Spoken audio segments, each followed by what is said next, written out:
returning to the green place, the land of many mothers. That's right, we're going back to Mad Max, and it's going to be Furiosa, a Mad Max Saga, the newest of the Mad Max franchise. It's technically the fifth. You would be okay if you just called it the second, because the last major one was Mad Max Fury Road, 2015, 9 years ago, and that is often considered a spectacle, groundbreaking, huge action film of the 21st century. The other three beforehands all enjoyed to various degrees from the 80s, all directed by George Miller, mastermind director. Babe, Happy Feet, 3,000 Years of Longing, everything like that. Babe, Pig in the City. Sorry, Babe, Pig in the City, right? Yeah, Babe. very who was different original? Babe. Was Demi? Was it Jonathan Demme, original Babe? Oh, I don't remember who did the original Babe, but two very different movies. Both good, though. How much you know about Mad Max? Oh, okay. So the original Mad Maxes came out in the sweet spot of movie viewing, so naturally I did not see them. This wasn't my flavor of Mel Gibson, so I didn't do that. And then once the Tina Turner one came out, I guess that was the third one, right? Yeah, that's Thunderdome. Often lauded as not as the worst one. Yeah, it seemed pretty. Lauded's not the right word. Lauded is worst. Pretty hokey.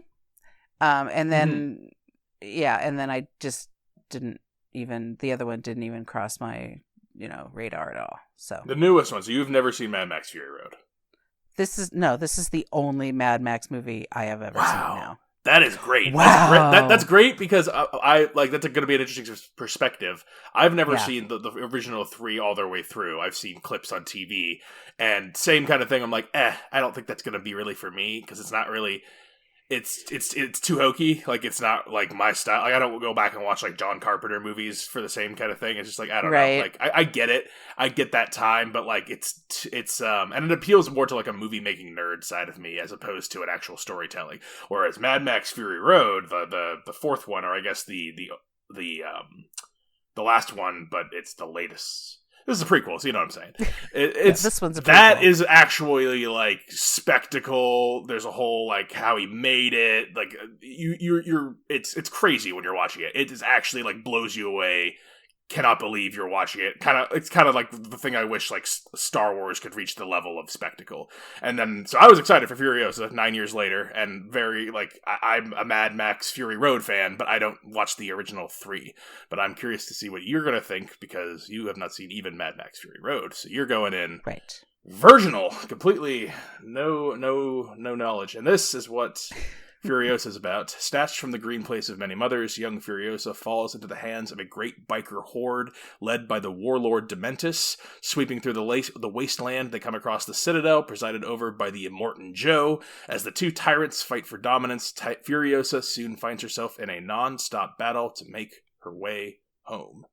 90% Rotten Tomatoes with the critics, 90% with the audience, 8 on IMDb, 79 Metacritic. Those are some pretty high scores. So people are saying it's a successful follow-up to Fury Road, and we'll let you know what we think. If I think it's a successful follow-up, if Mama K buys in to this at all, she can sometimes struggle with post-apocalyptic sci-fi, but we'll see if there's anything here for her. If you haven't seen Furiosa, it is bombing at the box office despite all of the critical praise. So what? It's not doing well. It just barely edged out Garfield for like a soft tie for number one at the box office in the worst. What is this 3-day weekend? Memorial Day weekend? Memorial Day weekend, yeah. They thought the weekend was going to be bad anyway for movies. They did. And, post hype, I guess. You go from COVID hype to Barbenheimer hype to now what hype. So, like this is Furiosa, obviously, for someone like me, cinephiles, big deal, but for maybe the layman, not sparking as much interest. But anyway, we'll talk about that in spoilers, as well as the actual plot of the movie. And we're spoiling now. So here's what it is. It's 45 years after the collapse of humanity is what we get in the little prologue. The way Mad Max works is there was some sort of nuclear fallout that destroyed most everything. Society has collapsed. So the things that are left, the people that are left are struggling for the basics: food, water, weapons, gas to run things, because again there is still machinery, so it's got like a post machine punk apocalyptic thing, but it's taking that 80s thing that it had originally, and now it's taking it much more seriously. Like, what would that look like at a more hardcore, real kind of scale? And so Furiosa starts in, I don't think, a place we've ever seen before, in a green place, in a good, nice, calm place. Furiosa's a child. She's picking apples, picking fruit, and she is disrupted, or not disrupted. She notices a group of raiders just across the way. Raiders, not supposed to be in the green place, and she goes to try to sabotage their bikes, but is captured. And in a thrilling chase, she is taken back to their camp. We are introduced to the warlord Dementus, a biker warlord who has led his biker gang into pillaging the remnants of society in Australia. This is all in Australia, by the way, I should say. Right. Which adds something, if you're an American, for me. It almost makes it... I'll get to that later. Anyway, Furiosa, young Furiosa, captured, taken away. Her mother is pursuing, able to get to her, but tells her to go home, takes a seed, go get away. Furiosa does not run away, though. She watches her mother, stays back, and is captured once again by Dementus, who tortures the mother, crucifies the mother, and that is the end of Chapter 1. This is a 5-part epic. I won't go into the other chapters, but this is the origins of Imperator Furiosa, who we know from Mad Max Fury Road. Very interesting character played by Charlize Theron. This is how she goes from innocent, wide-eyed girl picking fruit in the remnants of the nicest place left to hardcore woman with one arm. Mama K, noob to Mad Max. What did you think of Furiosa? I had to approach this movie as like a one-off, and how am I going to watch it and review it as having no real background. The real background I have is that Mad Max looked like basically a dune buggy sand situation. It was always a little campy, kind of, or at least that's what it felt like. The original three, yep, were definitely hokey, that campy, all around that. And just like, not this, fine and weird for the time, a little bit strange for the time. So this, we're used to seeing epic movies with nothing but sand now. So I was very concerned about the dune factor coming into it, because I did sleep through 98.7% of that movie. So oh, wow. I prepped myself well in that I didn't eat a full meal, and I brought along some caffeine for this one.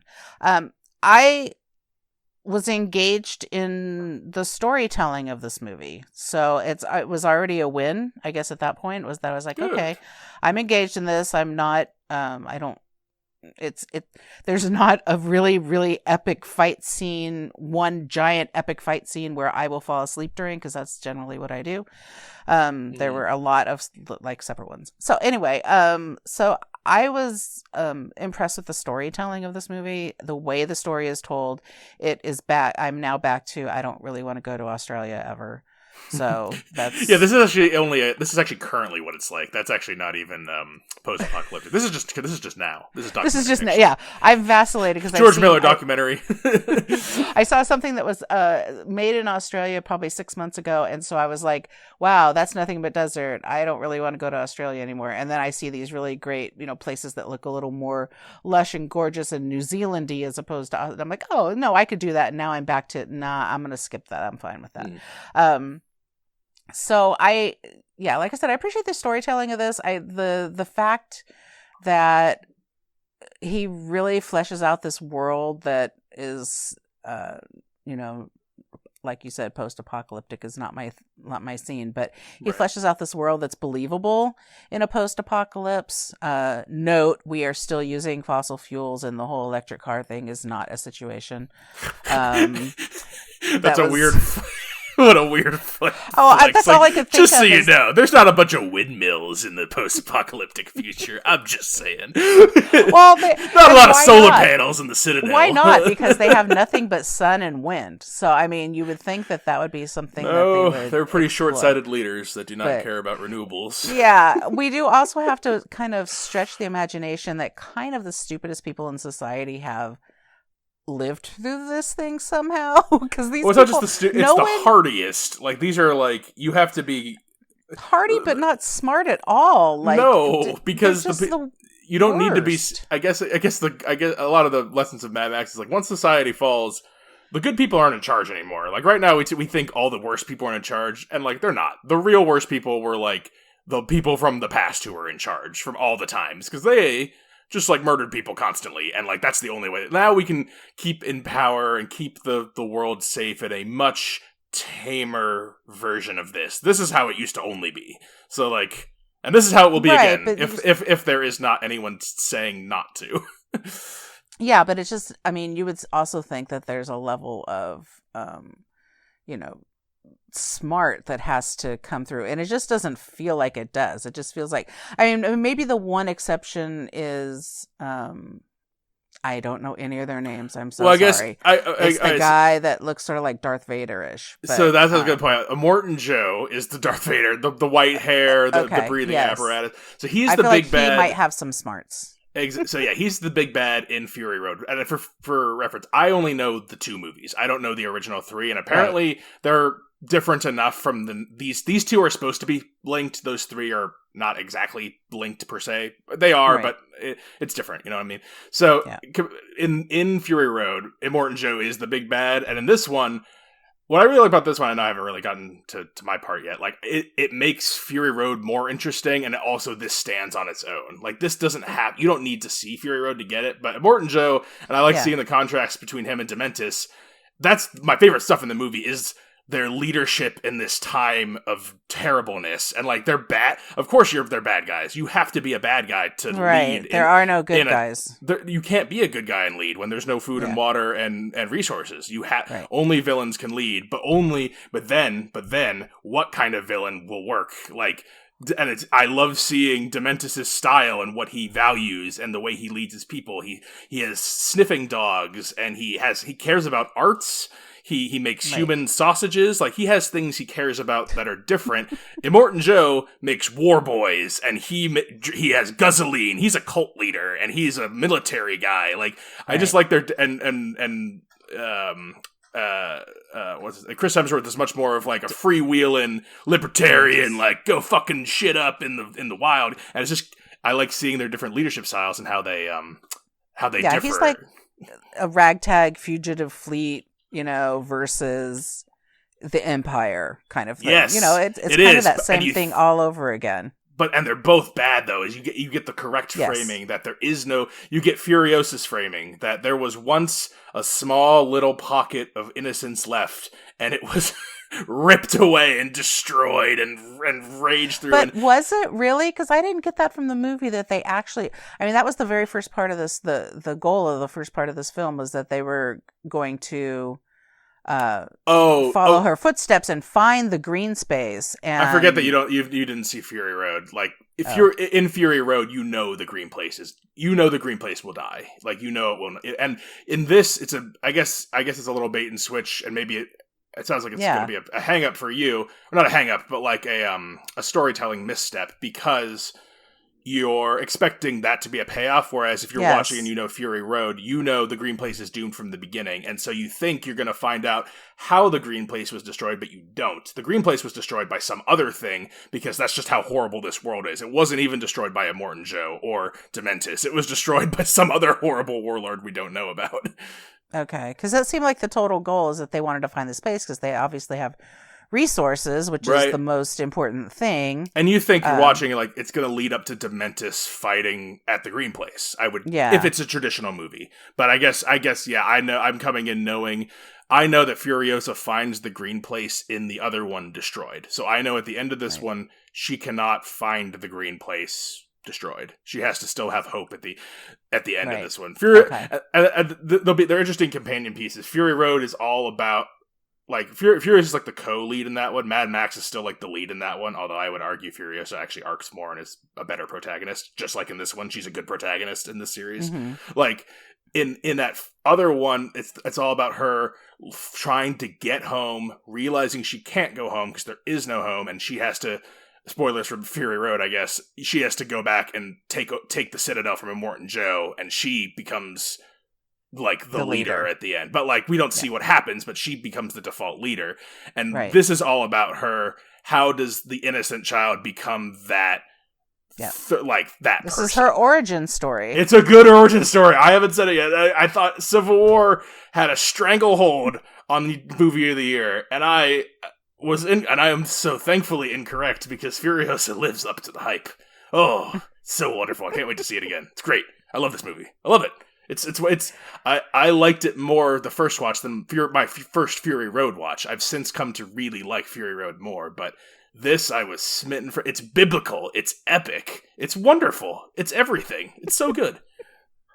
It's more than I expected it to be. How's that? I mean, I'm really glad coming you into this enjoyed it at all. Honestly, I can see you just writing it off because it's too gross and weird. But I'm glad you saw what it was putting down.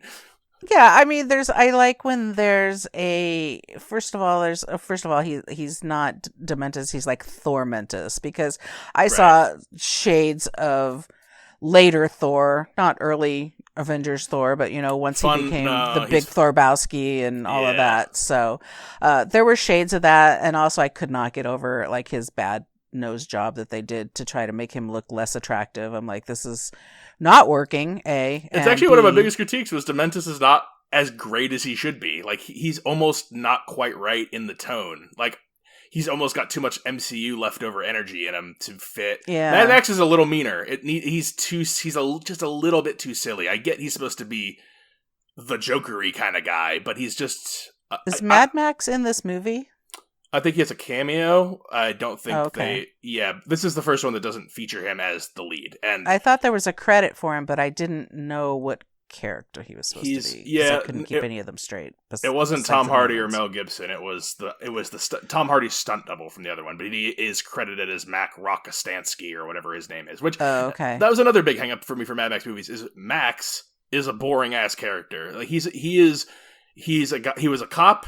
And he was supposed to protect people during the fall, and he failed. So now he has to, like, redeem himself. And, like, that's fine. But that's not really what happens in the Mad Max movies. At least what I've seen of the old ones, not all of it, but, like, that's not really the point. Like, the point of the old ones is, like, it's, like, looking at the world. And that's my favorite parts of this and Furiosa is the world. Like, Furiosa is such a good conduit to learn about, like my favorite scenes are like when they're on the war rig, they're driving over to Bullet Town and they're gonna drop off Mother's Milk and Aqua Cola and they're gonna trade it for bullets, and they get to Bullet Town and everyone's singing, they're coming up from the mine, whatever they're doing, and they're loading it on, and then the bullet farmer, the main leader guy, is like, you gotta get over to wherever, to Gastown. Dementus is fucking up over there. Like he's ruining everything. And like you're like, oh, okay, weird. Like okay, like you get this information. This is like the beginning of the third act, kind of in the middle of the movie. And so you get there, you get the ammo load, blah blah blah, and then you go from Bullet Town, and then you drive over to Gastown, and you're meted by this mob. Everyone's yelling and throwing, freaking out. There's guards shooting passengers, and Dementus comes riding out. I don't know what's going. They're blaming me for everything, and like I can't. And then we just get like stagnant shots of his palace with the paintings, and there's shit everywhere, and dogs lazing around chewing on like human feet, bones, and so simple. Quick little hits and the big mob. I'm sure that took work, days of work and real people, but it's so effective at like just simple visual epic storytelling. Look at this bullet farm. Look at these poor people coming together and doing it because they have a disciplined leader making it happen. And then look at Gastown and how it's fallen into ruin with its poor leadership. And you look at Immortan Joe, what a horrible tyrant, what an evil man, and yet the Citadel runs and the Gastown doesn't. It's just really, that's my favorite shit in Mad Max, is everyone's bad and horrible, but people need food and water. They still need to go. So how will you get it? Like, how will it happen? And then you have to watch it through Furiosa's eyes, learning about just how hard it is. Well, yeah, that's the thing is that's what made the movie palpable for me is because I was her in this movie. Like, I don't know anything, so I'm gathering all the information at the same time that she is. So that was helpful for my enjoyment of the movie. There were some things that I didn't understand, and some of it was, I mean, one of it was like the things that I think I take from real world into this world are the things that perplex me, like. Why is everything still gas based? That thing. Where are the cabbages coming from? Like, I don't see any place that could possibly grow a cabbage. I guess they don't show it much on here, but on top, where Morton Joe has the food and the water, on top of the aquifer is kind of a green place. There are trees and grass. They hardly ever show it, but there is agriculture on top of the Citadel. So that's why Joe's kind of in. And there's a whole backstory on how he got the Citadel. They don't have it in the movie form. It's in a comic thing, but it's also a very good story. But he kind of like, and it's very interesting too. At Fury Road, it's framed as Joe owns everything. In this, it's framed as Joe owns the Citadel. He has an alliance with the Bullet Farm, and he had an alliance with Gastown, but Dementis killed that leader in that fight. And then Joe seemingly was like, okay, I guess we'll have a deal then. And he made the deal. And I was like, I was so interested. I was like, because I guess this is adding to, if you had seen the first one and liked the first one, because Joe in that one seems he seems like the Immortan. He seems unstoppable. You know, he's a diseased old man in a suit, but his way works. And then in this one, you see like he's not quite there yet. He's still Colonel Joe Moore from the Water Wars, struggling to hold power over this remnant.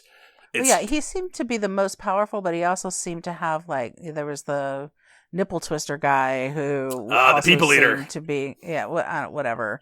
I was like, why is he doing that? Like, there are so many really odd things about everything that's happening. Yeah, so there's a lot of weirdos. Who did you like any? Did you like any people? Any of like the oddities? Did you like Praetorian Jack? Describe them to me. I don't know any of their names. You got like Praetorian Jack, who's like the love interest, I suppose. He leads the war rig. You got. So I didn't know who that was, but I liked his character. I felt Tom like Burke he had is the actor. Yeah. Yeah, he had integrity, which was hard to find in this movie. So, so that was a good piece to it. I did like him. The History Man, I thought, was an interesting character. The History guy with all the scroll. Is good. I like and the History Man, the way that him and like Furiosa played off one another was really good. The little girl who played Furiosa was spot on. Not that Anya Taylor-Joy wasn't, but that little girl was just like, and she was in like what 30% of the movie. Oh, she was in almost half. We don't get Anya Taylor-Joy till almost the hour mark. Yeah, I think the first 2 acts are her, and acts 3 through 5 are Anya Taylor-Joy. So it's 40%, just about. Yeah, she's really good, and the relationship between her and Chris Hemsworth's character is like. It instantly draws you in, and it gives him some humanity too, even though it's only specks of humanity. It gives him some humanity. I do like the underneath that we get. Like, I know that he's gone at this point, but he's quartering people with the motorcycles. Like, that's how he shows the power, and that so.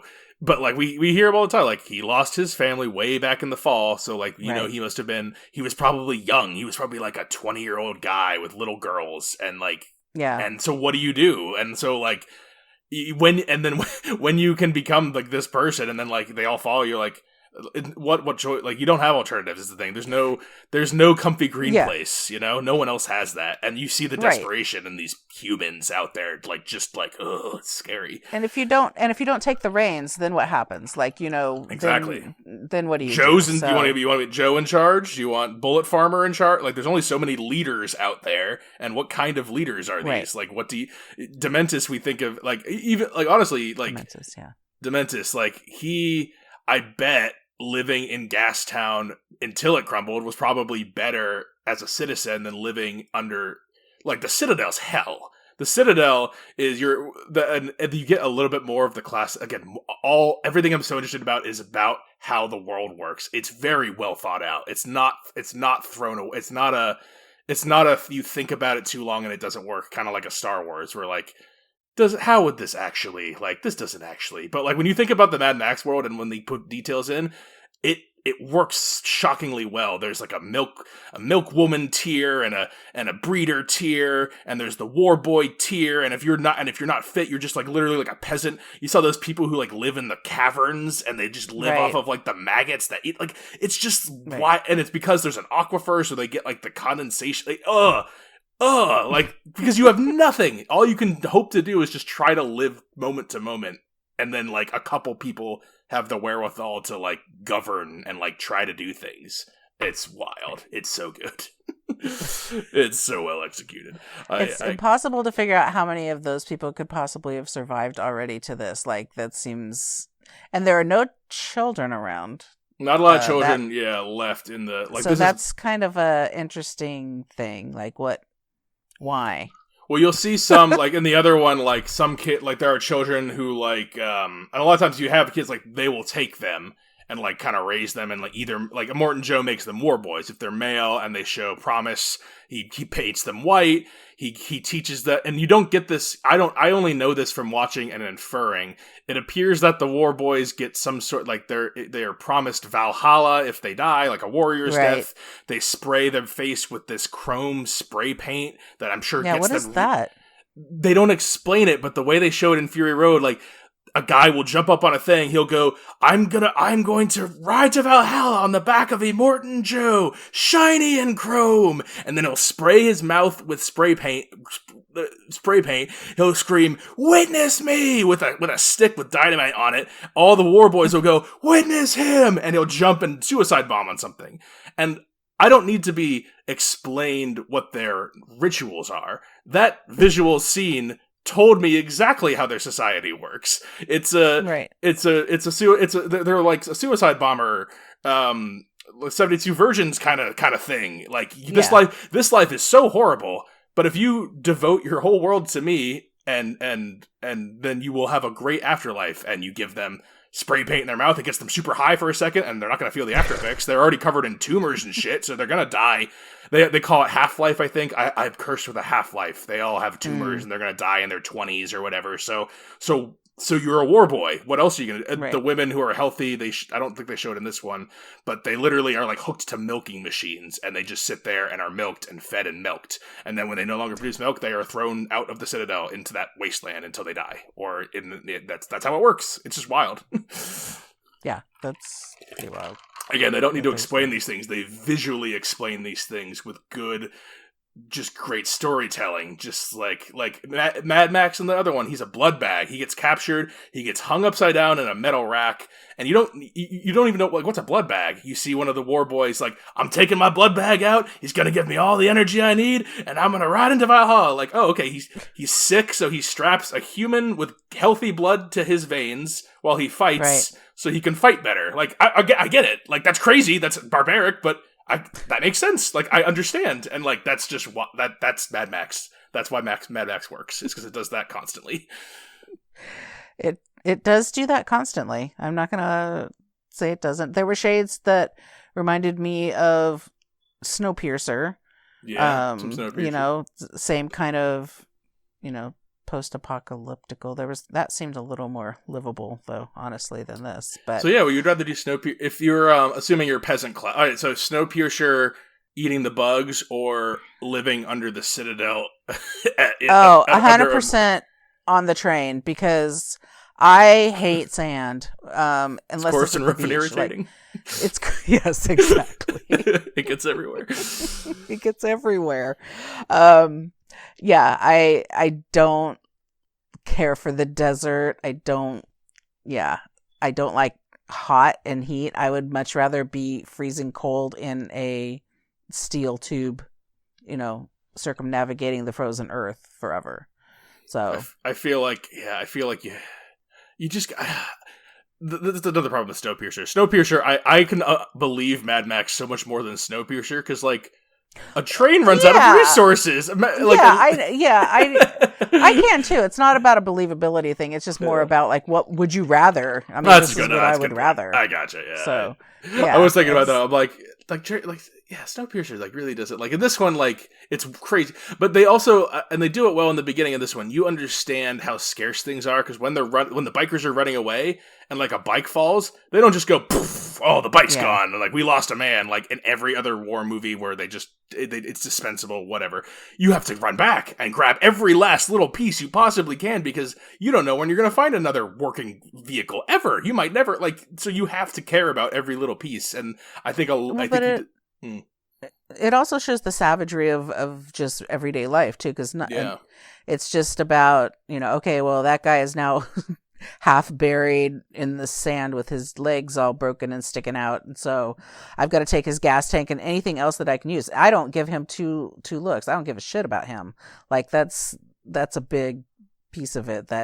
And then people were fighting that same group of little biker dudes. I don't remember exactly what the deal was, but that same little group was just like,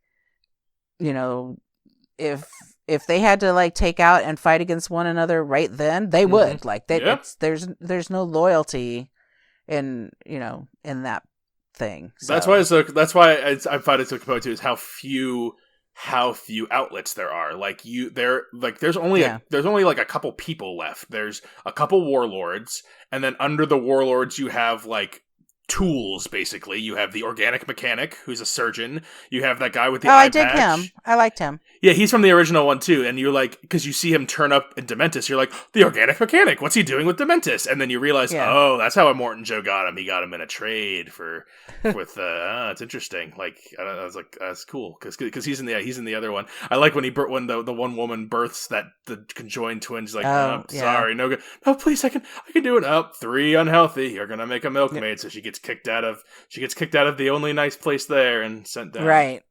They do a lot with the only nice place there. I say they do a lot with the 5 wives in the other one too, who are like Immortan Joe's 5 healthy heirs, women he fucks that are like in their 20s. Yeah, but where are the kids? I mean, he's trying to produce healthy heirs. Is the thing is all the kids keep coming out fucked up. So like that big guy with the chains. The so it's a him problem. Sounds like. Well, but he's Immortan Joe. Only his seed can carry on. Fuck everybody else. Yeah, because that's who's in charge. Yeah. Well, then there's. But if you be your own demise. But who's gonna kill him? It's not gonna be the people eater. He's happy just eating people, like being a banker. No, but he's not gonna leave a legacy. The bloodline will die. No, but the people eater. That's why Immortan Joe's in charge, because he's the one who has the drive to carry about the bloodline. If there was someone else who would care so much about the bloodline, they would be in charge. But people eater is fine with and Bullet Farmer seems to just love killing people, and he's fine with that. And Dementis. That's why Dementis is an interesting rival, because he doesn't see his wants are less. He's much more like the Joker, where he doesn't seem to want specific things. He just wants chaos and to fuck around. And we see through the storytelling that cannot work as a governor in this time. Like you cannot do that. You can't do that. It's not going to work. And so he loses the 40-day war. He's defeated, and his biker gang is in shambles. Furiosa, I love that she is again almost multiple times, everything is taken from her by not just the first is about her mother and her life, and then also the Praetorian Jack, the one person who was a person to her, and then so she gets her chance. And I want your take on what you think kind of happened at the end and how you see it. She catches up to Dementis at the end and does the speech like, I had little girls, you think revenge is going to save you, but it won't, like, you're just going to be me now, and blah, blah, blah, all that, the classic thing, and then we get kind of a storyteller's perspective. Some say she killed him right there, tortured him for days, or others say, and then the story that they land on was, Furiosa imprisoned Dementis at the Citadel and used his living body as a fertilizer to grow a tree grown from her mother's seed. From the peach tree from the seed that she saved all this time. So what do you think of that choice as the ending of this? I mean, there's a little ending after that where we get like the setup for Fury Road, but that's like the ending of this story. You know what I mean? Of this story, yeah. Right. I mean, it goes extreme. It goes a little bit further off plot than I think I would like. I think it would just. It seems like a fitting end for him, but I don't know. I just don't see that as, that seems like everything else in a weird way makes sense in this movie. Like, even though it sits in their reality, what I subscribe to, yeah, it makes sense. This does not make sense to me. Right. Yeah. This does not make sense to me at all. To say that you fed a tree with his blood or something like that, I could believe.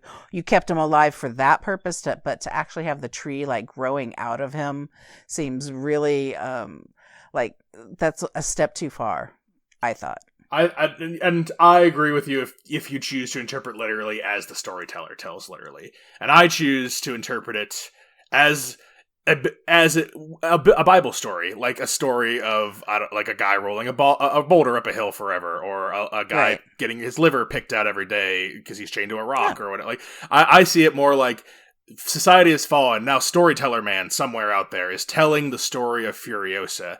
And Furiosa, the lesson of Furiosa is when Furiosa got to the end, she saw what Dementus was and what he did, and how he was maybe once an okay person who was in the horrible times of the world and chose revenge and destruction and pettiness and horribleness at every path and every turn to bury down and run away. And that's Furiosa. She can't, she's taken, she's running away, she's a stowaway, she hides, she thinks she can escape Immortan Joe and escape this guy, escape and get back to the green place. And she chooses, when she can destroy at the end, instead of killing, instead of hurting, she takes him and makes him give more life in like a biblical way. Like, I will not kill you. I will let you live in mercy, and your life, me letting you live, will literally make more life. I like that as like like the ultimate tale of radical forgiveness. And I'm not forgiving you for you. I'm forgiving you because because it will grow something better if I do. Not because you deserve it, but because I don't know. I don't feel like it's a forgiveness piece at all. It's worse than death. It's a fate worse than death. That's why it almost works. It's almost perfectly having its cake and eating it too, saying this is how you win. This is how you rise above the enemy. Is you don't stoop to their level. You think above that, and then you like figure, because she's not just murdering him. She's not she's.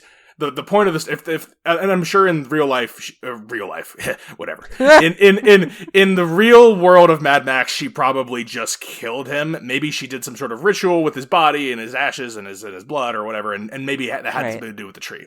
But the point of the story, I think, of the tree, of the guy towing the tree, is that like instead of taking revenge, she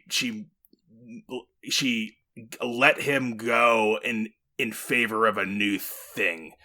Like, trying to make his life make sense. Yeah, she almost saved him, gave him purpose, horrible, painful purpose, and that's almost what he deserves because he caused so much pain. So you get your purpose and almost a redemption, and it's eternal pain for better life.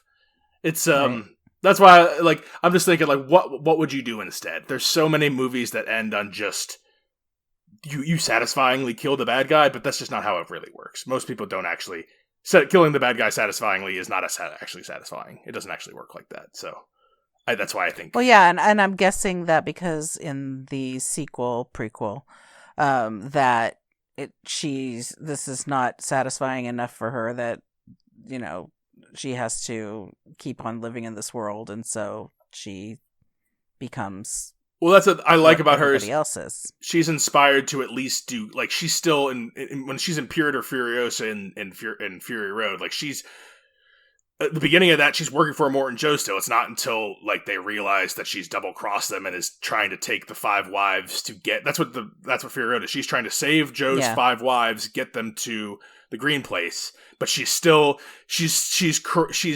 the work of not being a vengeful, horrible person, trying to make something new, but she misunderstands still. She's still trying to run to something that was, and not trying to be like, oh, I have to, there's nowhere to run to. I must stand in the face of evil and take from him, or there will be nothing. There is no corner to run to. There's no extra pie left. I have to defeat Immortan Joe and bring peace to the Citadel.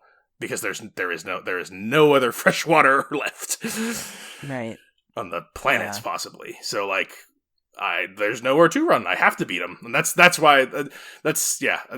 Mad Max gets it. These two movies. I want to go back and watch those three because they're still made by George Miller, the man who is also written by, co-written by Nico Lathoris, who co-wrote the last Mad Max with George Miller.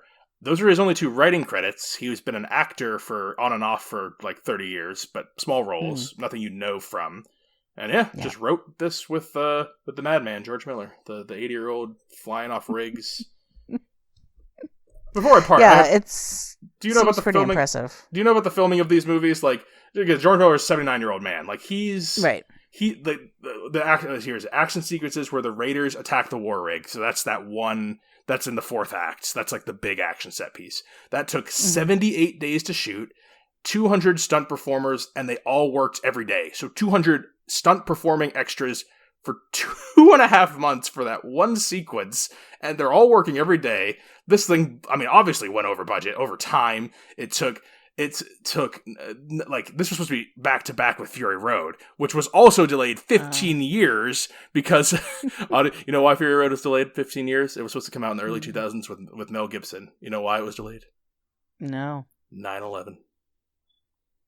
Oh. 9/11 caused the US dollar versus the Australian dollar ratio to spike, making the movie unproducible for years, over a decade. Yeah. And so George Miller could no longer make it with, and then, you know, obviously Mel Gibson had words to say. Some issues. Doesn't gotta work on himself a little bit. And and so and then what a wonderful mistake, because now we get Mad Max Fury Road and Furiosa, two excellent action films that carry on decades and decades later. It just shows when you have a passion, when you care, you can put years and years into something, balloon a studio's budget, blow a bunch of money, possibly lose a bunch of money, and do it for the right, and you're doing it for the right reasons. You're making good art. So hoping you're not blowing blowing a bunch of money. I mean, I'm going to go see this again to help them, but yeah. Well, I mean, maybe international box office will do better for them, but this is an international kind of movie. International audiences respond to that action, yeah, Furiosa, Mad Max Saga. Do you have any other closing thoughts on it? Okay. It sounds like I have to tell you. Yeah, please. I have to tell you about my theater going experience. So almost forgot. We saw it in IMAX here, so that's good. And when we got there was somebody sitting in one of our chairs. So your dad was like, "That's our seat," and then it was fine. The guy's, he was like. And the guy was yelling at the other guy. He was like, "Kyle, why are you always doing this?" And then I was like, "Yeah, it's always Kyle, huh?" And he's like, "It's Kyle all the time." And I'm like, "Kyle." And so now Daddy's sitting next to this guy with the big mouth yelling about Kyle, right? Who is absolutely enjoying this movie to the maximum. Friend of Kyle is. Friend of Kyle or Kyle himself? No, Kyle has now been shuttered down to the other end of the group. The group was like 6 people or something like that. So now Kyle's on the other end because Kyle's on the wrong maybe seat. They're not going to show up and Kyle can sit with us, but no, Kyle drew short straw and now the people showed Kyle's up. down at the other end now. So I see. Okay. I think they just miscounted the seats, honestly, but it doesn't matter. That's not the point. So the whole time he's enjoying the movie. The time when I'm kind of chuckling a little bit, he is uproariously laughing. The times when I felt kind of like actually I was watching the movie with you a little. The times when I would be like, "Oh," or cringe or something like that, he would be massive amounts of those kind of. So he was maxing your emotional responses. He was Mad Maxing it 100%. he was very yeah, he was. And then the movie's ending, and then at the end of the movie, they're showing like little clips. I think maybe it was from Fury Road, like that was interspersed in it in the credits. There was some clip thing going on. Probably was. I walked out in the middle of it, so or not. It didn't last for credits, so. Yeah, it didn't last very long, but it was that anyway. That was happening, and as that's happening, at the top of this man's lungs, he screams out, "This is cinema!" And I was just like, "Oh my God, what?" I love this guy. And this doesn't happen here. Like, people don't clap at the end of movies. They don't, well, good for this guy getting out there. It's keeping cinema alive in Maine. Oh my God, yeah. And then he's in the he's in the vestibule at the movie theater where I'm waiting as we're getting out, and he is just so excited because now he can go home and watch. He goes, I can go home right now, right now, Road, baby, and watch the sequel to a movie I just saw. And I was like, you're very excited about this whole thing. He's very excited. It's understandable. It's a good friend. I wish there was more to it, and I know that there's 3 more movies I haven't seen. I just know that they're not the same. But like, how can you can't even? It's something I don't really actually want more, because then it'll be like Star Wars and it'll be a diluted product, and I won't even keep up with it anymore. Like this isn't even like Fury Road. This movie's like. I like this more than Fury Road. It's like an epic. The other Fury Road's not told in chapters with like all this like understood. There's barely any dialogue in this movie. Like there's so little. I think Furiosa has like 30 lines, and oh my god, it's just I was really shocked. I was shocked at how much I really like this. I'm gonna go see it again. Just like the same thing with Civil War. I was like, wow. My favorite filmmakers, they still got it. Like they're not giving up. They're not even not giving up. They're just going harder than ever. This dude's 80. Can he make another? I hope. Yeah. He has not lost his fastball. He's not got his. What was his last movie? 3,000 Years of Longing. I gave that like a 3.5 stars. I was like, this is like fine. Yeah, we saw that. That was good. That was good. It was like some interesting stories. Idris Elba, Genie. Yeah. Some good war scenes. Some good hedonism in that movie. Good stuff. Do we recommend Furiosa? Okay. Yeah, I can't recommend this movie. It was fine storytelling. I don't know any person on anyone. The reason I can't recommend it is I don't have anybody to recommend it to. None of the people that I know would ever even entertain the thought of stepping into a Mad Max movie.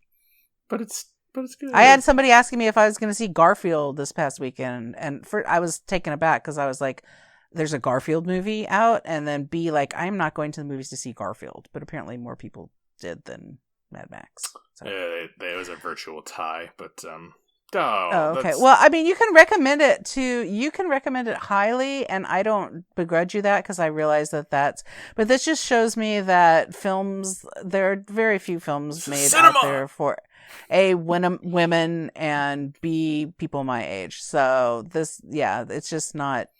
Yeah. First of all, I think women can enjoy this. I don't want you to just lump. Okay, women. But can we talk about the audience? Like, it was me, one girl in the Friend of Kyle group, and every other person was a male. So. No, I mean, I suppose this is it's a pretty war heavy kind of film. Yeah. There's love stories in there. There is a love story in there, but it's not even. It gets smashed. It does get smashed. Like this is very little, but like I'm thinking back to my, I don't even like. I need. It was the right amount. It was Furiosa. The only love story that lasted through this was the love story of Furiosa and the Peach Pit. Okay. I was gonna say, I wonder what thing are you gonna do there? James and the Giant Peach. Furiosa and the Giant Peach Tree growing out of Chris Hemsworth. Giant Peach Pit. Don't you remember growing up when peach pits were always just coming up on the from the ocean? Like every time we went to the beach, we would find peach pits, which was so weird. And you thought it was some shipment of peaches that fell That's what I thought. Ago, a container ship that had peaches in it. That otherwise it's not explainable. Honestly, that makes the most sense. I just never heard a story about that. But that stands to reason. I mean, it was too many peach pits. It was too many. They're not even native to Maine, so it really doesn't make any sense. Too many and too often. Furiosa is going to be... Furiosa... Oh, it's so good. It's amazing. I love it. Yeah, recommend. Easy. It's going to be... Good for you. It's only May, and it's already like... It's already great. That's great. I love it. I love when it's like this. Because it's the summer for me. Not as excited for a lot of the stuff that's coming out in the next couple months. I'm going to maybe take a little siesta till the fall when the Oscar stuff comes out. Because I got to say, this was the last big thing I was excited for. There's smaller. Like I saw the TV Glow. I heard that's very interesting. I want to see the Planet of the Apes one. Everyone keeps asking me about that. And it's not my franchise, but I'd love to. I like monkeys. It's monkey season. Yeah. No. You have anything you're looking forward to? Somebody else to watch that. Yeah, I don't know. Deadpool Wolverine? I feel like there's some biggie things coming out, right? And I'm you just do Deadpool Wolverine? Yeah, I am excited about that because I haven't been excited about a Marvel movie in quite some time. So I kind of forgot about it. I'm kind of like, I'll watch it, but like I kind of forgot about it. You know, I was like, I've seen them. I watched Captain Marvel like a couple of months ago, or not the new one, the Marvels, and you know what? It wasn't bad. Oh. It was kind of good. That's what I hear. I haven't seen it yet. Not only is it kind of good, Captain Marvel in that is, dare I say, likable. This is the first movie really? It was the first one I've seen where I'm like, God damn, I kind of like Captain Marvel finally. Like, she finally... And you know why? It's because she has two other girls to play off of, so her straight man-ness has something to play with that doesn't make her seem like a huge asshole all the time. Like, she lets her guard down... What? Is she still like the most powerful being? So what's the point of even having other Avengers? Well, she's a little compromised in this one because Okay. So her powers are tangled up with Monica Rambeau. She's the one with the daughter of her friend, and she's in the Miss Marvel from that TV show, which I have not seen, but she has like quantum light power or something. So the crux of the movie is the three of them keep switching places with each other, but they don't really have control over it. So that kind of hamstrings Captain Marvel's overly powerfulness. Okay. And then they have to then the three of them have to learn together to work with, okay, we can switch, we can kind of control it, we can't control it, let's learn to control it, and then they use it to fight to their advantage. And it's only an hour 40, and the training montage of the three of the girls hanging out, and like it's like a slumber party montage where they're playing Beastie Boys Intergalactic, and they're training with jump rope, and they're going, you know me on the montage. I'm like, look at this, Captain Marvel's a fucking human. She's hanging out with girls in a slumber party, and I love it. I love that she's not just this mean, cold, inhuman thing that I can't connect to at all. I think this isn't the Marvels review, but like, honestly, MCU, like MCU, it sounds like it's a mini review. So. MCU is a big bloated machine, but they still make okay things from time to time. So there you go. Yeah. Well, I have high hopes for that. So yeah. There's also a Pixar movie, Inside Out, too, which again, I don't live Inside Out, but same. But I love Elemental so much. Films with the Women in My Life on Facebook. Reach out to me on Instagram. I'm Brennan_podhost. And you can email the show with questions, suggestions, anything else you want to talk to us about. Another person wants to reach out to me about Planet of the Apes. Films with the Women at gmail.com. Films with the Women at gmail.com. Also on YouTube. Just look us up. Films with the Women in My Life. YouTube. All right. Thank you for being on for Furiosa and Mad Max Saga, Mama K. Thank you for going and see it and letting me talk about it. We didn't get to do Dune 2. Forever. So I'm glad I got to do a overly masculine film, apparently, on our show. But at least it was... I feel like there's a lot of them. It's fine. Maybe you just need to get in touch with your more masculine side. Maybe there's something you're missing. I'm good. Till next time, this is Brennan signing off, saying thanks for listening and enjoy your movies. Thanks for listening to Films with the Women in My Life.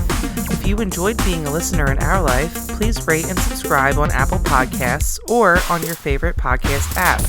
Keep up with the latest from the show on Instagram at Brennan_podhost, on Facebook at Films with the Women in My Life, and on Twitter at FilmsWomenPod. Finally, you can email the show with questions and suggestions at filmswiththewomen@gmail.com. Original music for the show was created by Ian Burke and Chris Iwanek. Original artwork created by Nicole D'Alessio. This show is produced by Brennan Snyder. Thank you again for listening and enjoy your movies.